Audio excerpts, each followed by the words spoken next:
کا وقت آ جائے وَإِلَىٰ رَبِّكَ فَارْغَب، تو اب جسمانی عبادتیں نہیں کرنی، وَإِلَىٰ رَبِّكَ فَارْغَب، اپنے اندر کو ادھر لے جانا ہے، مراقبہ قائم کرنا ہے، اپنے اندر کو ادھر لے جانا ہے۔ جیسے کہ ہم آئی فون خرید کے لے آتے ہیں، ہے نا، اور اکثر لوگ پتہ ہے کیا کرتے ہیں، ان کے پاس آئی فون ہو یا وائی فون ہو، ان کا کام صرف کال کرنا ہے اور کچھ ان کو پتہ ہی نہیں ہے۔ تو ہم اگر کوئی دیکھیں بندہ کہ یار یہ آئی فون تو ہے اس کے پاس، لیکن سوائے کال کرنے اور سننے کے کچھ کرتا ہی نہیں ہے، تو پھر ہم اس کو بتائیں گے ادھر آؤ یار، دیکھو جی اس کے اندر گوگل بھی ہے، اس کے اندر جو ہے نا یہ بیٹری بھی ہے، اس کے اندر یہ اسپوٹیفائی بھی ہے، اس کے اندر اسنیپ چیٹ بھی ہے، فیس بک بھی ہے، ان تمام چیزوں کو استعمال کرو۔ ہیں تم نے آئی فون رکھا ہوا ہے، پھر لیپ ٹاپ ڈھونڈتے پھر رہے ہو کہاں، اور ہم سے پوچھ رہے ہو کہ یار میں باہر جاتا ہوں لیپ ٹاپ کیسے آن کروں؟ ابے تو لیپ ٹاپ لے کے باہر کیوں جا رہا ہے؟ یہ آئی فون ہے نا، اس کے اندر سب کچھ ہے، تو تجھے بتایا جا رہا ہے۔ تو یہاں پر نبی پاک صلی اللہ علیہ وسلم کو اللہ تعالیٰ نے یہ سہولت دی ہے، یہ قرآن میں بیان کر رہا ہے کہ ساری امت سن لے۔ محمد کو تو معلوم ہے کیا سہولت مل گئی ہے، اب اس کو آفیشل بنانے کے لیے کہ جس کا شرح صدر ہو جائے وہ اس سنت مبارک پر عمل کرے کہ اب جسمانی مشقتوں میں، عبادتوں میں نہیں پڑنا، اب اندر کو بیدار کرنا ہے، اب اندر کو جوان کرنا ہے۔ اور سارے دن حضور تبلیغ کرتے، تو سارے دن اپنا کاروبار کر، رات کا وقت آئے فَإِذَا فَرَغْتَ فَانْصَبْ وَإِلَىٰ رَبِّكَ فَارْغَب، وہ فنصب نبوت تھا، تو اپنے کاروبار میں لگا ہوا تھا، دونوں کو ہٹا، جب رات کا وقت آئے تو مراقبہ کر کے رب تک پہنچ جا۔ یہ تعلیم کہاں سے آئی ہے؟ انگلیاں دانت میں دیتے پھرتے، انگلیاں دانت میں دیتے پھرتے، پوچھے ہیں بات ہے یہ کدھر کی، اے کتھوں آئی ہے؟ انگلیاں دانت میں دیتے پھرتے، پوچھے ہیں بات ہے یہ کدھر کی، اور اس کے بعد کہا ہے، کیا کہا ہے؟ جس جگہ ہے گوہر کا ٹھکانہ، بات کرتا ہوں میں بھی ادھر کی۔ اور سارے عشاق مرشد میں گم ہیں۔ جس نے بھی عاشق الہی بننا ہے نا، ان کو میں نے دیکھا کہ کوئی سوائے مرشد کے ککھ بھی نہیں کرتا، مرشد میں گم ہے، بس مرشد میں ہی مست ہیں، اسی سے وہ عاشق الہی بن گئے۔ سارے عشاق مرشد میں گم ہیں، ہر شجر کو پڑی ہے ثمر کی، خسرو اپنے پیا کی لگن میں، اور بات یونس کرے ہے گوہر کی۔ خسرو اپنے پیا کی لگن میں، بات یونس کرے ہے گوہر کی۔ لیکن یہ کلام سمجھ میں آتا ہے ان لوگوں کو کہ جن کے دلوں کو نوری تار لگا دی ہے سرکار گوہر شاہی نے۔ یہ تار نہ ہو تو سب بیکار ہے۔ اسی تار کے لیے بلے شاہ کہتا مر گیا بیچارہ، نہ میں پنج نمازاں نیتی نہ تسبیح کھڑکایا، بلے نو ملیا مرشد جو ایویں جا بخشایا۔ اب آپ کو سمجھ میں آ گئی نا؟ نہ میں پنج نمازاں نیتی، ہاں، نہ میں پنج نمازاں نیتی نہ تسبیح کھڑکایا۔ کون سی نیت نماز کی، کون سی تسبیح؟ یہ دل کی بات ہو رہی ہے نا۔ بلے نو ملیا مرشد جو ایویں جا بخشایا، اس نے رب تک پہنچا دیا۔ یہ نوری تار جس کے دل کو لگی ہو تو اللہ تعالیٰ کی انڈرسٹینڈنگ یہ ہوتی ہے اس تار کو دیکھ کر کے کہ اس کو خریدا ہوا ہے، آوارہ نہیں ہے یہ، اس کو خریدا ہوا ہے، پٹا لگایا ہوا ہے کسی نے، نور کا پٹا اس کے گلے میں ڈالا ہوا ہے، یہ آوارہ نہیں ہے،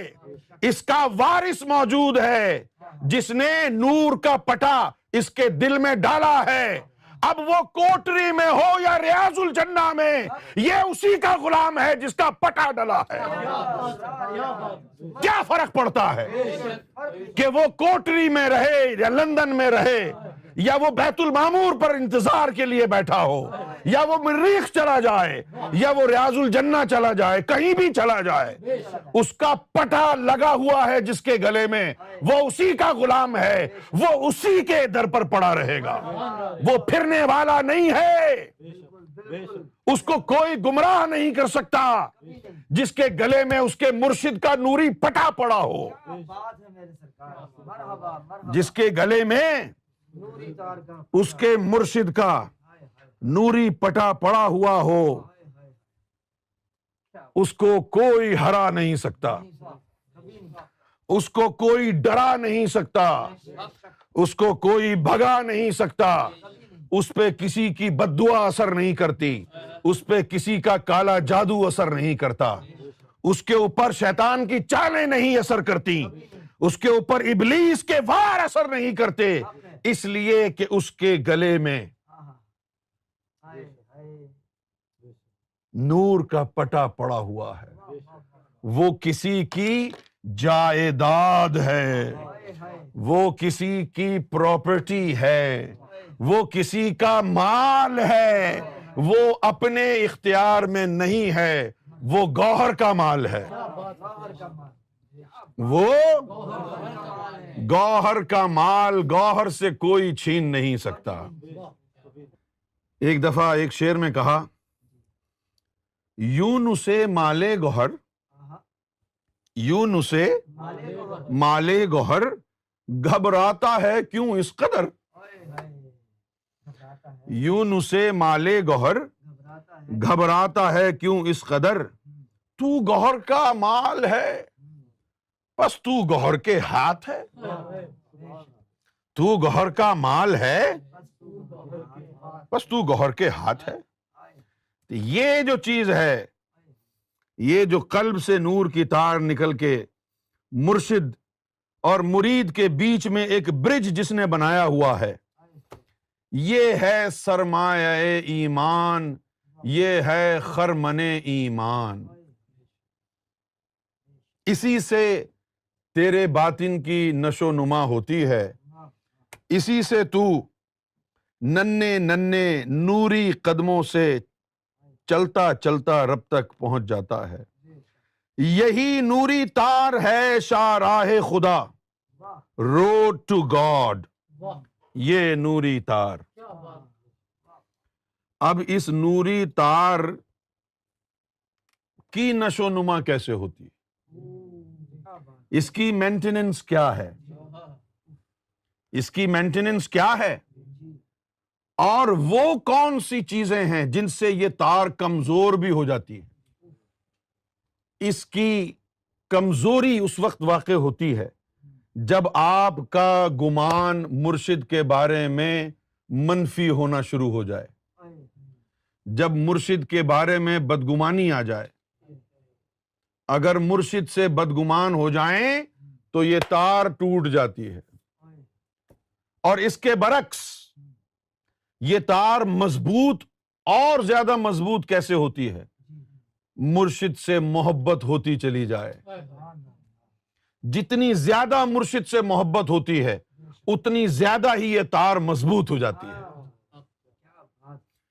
ایک مقام پر ابن عباس رضی اللہ تعالی عنہ نے پوچھا حضور کی بارگاہ میں کہ یا رسول اللہ، محبت کیا ہے اور محب کسے کہتے ہیں؟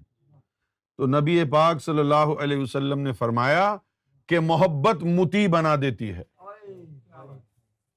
کہ محبت مطیع بنا دیتی ہے۔ مطیع بنانے کا مطلب کیا ہے کہ اس کا ظاہر و باطن، اس کا قلب، اس کا نفس مرشد کے تابع ہو جاتا ہے، مرشد کے تابع ہو جاتا ہے۔ جس طرف وہ نظر نہیں آتے، جس طرف کوٹری میں نظر نہیں آ رہے،